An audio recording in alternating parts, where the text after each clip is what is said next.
Hey everyone, happy Friday. Hope everyone's having an awesome week and you're excited about the latest edition of Friday Reads because this week I read Echoes of a Dream by B.T. Urruela, which features me on the cover and is photographed by Vincent, Alain. I am going to read the back of the book and then tell you what I thought about it. Dylan Correia has always had a special gift. At first he thought he was having a bad trip, hallucinations. By 18 he realized it was something different, something powerful. It began as a wave of prickly heat sweeping over his body, causing the hairs on the back of his neck to stand on end and his eyelids to slam shut. He'd say things, he'd see things, terrible things, in his head, and like the echoes of a lucid dream, the thoughts would stay with him for days, torturing him. He continued ignoring the power, lying to himself, until the day he saw it on the news. A Chevy Malibu flipped upside down and burning, the same one he'd seen in his visions the night before.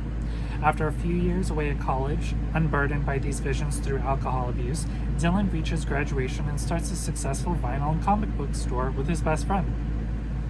Everything runs smoothly until a mysterious run-in with a stranger from a top-secret government agency threatens to flip his world on its end. There's a special program, and Dylan's a perfect fit. Will Dylan take the stranger up on his generous but vaguely described offer? Does he have what it takes to pass the rigorous training if he does choose to join the program? And at what cost to him? So I am really excited that I had the chance to read this book, and how cool that I'm on the cover. This is actually book one in a trilogy. I will say it kind of ends in somewhat of a cliffhanger, so I'm very excited to read book two, which tentatively might be out towards the end of this year, so then I can see where things go from there, because I am very much wanting to know what happens next. I love how the book opens. It says, "This is my truth, and truth is my only path to freedom." That was a good way to open the beginning of the story into Dylan's his story. So he was 14 when he had his first vision, which also coincided with him smoking weed for the first time. So he thought it was because of that he was having these weird visions, and it really scared him, turned him off from doing it for years. And at 18 he tried it again, and that's when he saw that what he envisioned he saw happen on the news. So he knew something correlated between his visions and real life. But at that time, he didn't really see it as having powers. He saw it as a nightmare.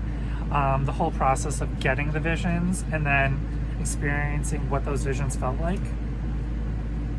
So then after college, when he has his vinyl store with his best friend, a man walks into the store knowing a lot about Dylan, knowing that he had visions, and offering him a job to work to train for this program for 3 months, and then after that he'd be offered a job utilizing his talent. Super vague, nothing was really discussed in regards to what the training would entail, just that he'd make more money than he would know what to really deal with. And since he is in debt, that offer is very appealing to him. However, will the program be worth it? And you'll have to read to find out how his training goes in the program and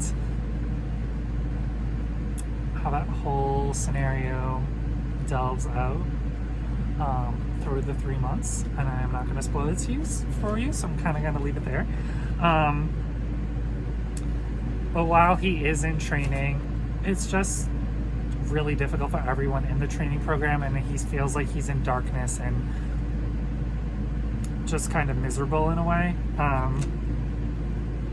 One of my favorite quotes from one of his training partners, Griffin, also potentially a love interest. You'll have to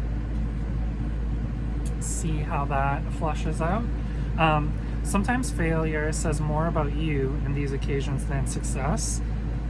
Since the training program is so rigorous, there are ups and downs and getting through it and how to manage all your feelings while being in there. It's very intense. And then kind of just an overarching statement, this book has a little bit of everything. It has lies, it has betrayal, deceits, sprinkled in with some love and romance. I kind of read it as a mixture between The Hunger Games and what's that other series called? With the other series that's kind of similar to Hunger Games, which is like has lost me right now, but it has a little bit of all those different elements while not knowing who you can trust pretty much. I'm gonna kind of stop right there because I don't want to give anything away, but check out Echoes of a Dream and let us know what you thought about it. Also stay tuned for books 2 and 3 in the series, which I'm really excited to read. Make sure you subscribe because I will have more Friday reads coming soon, and have an awesome weekend, everyone.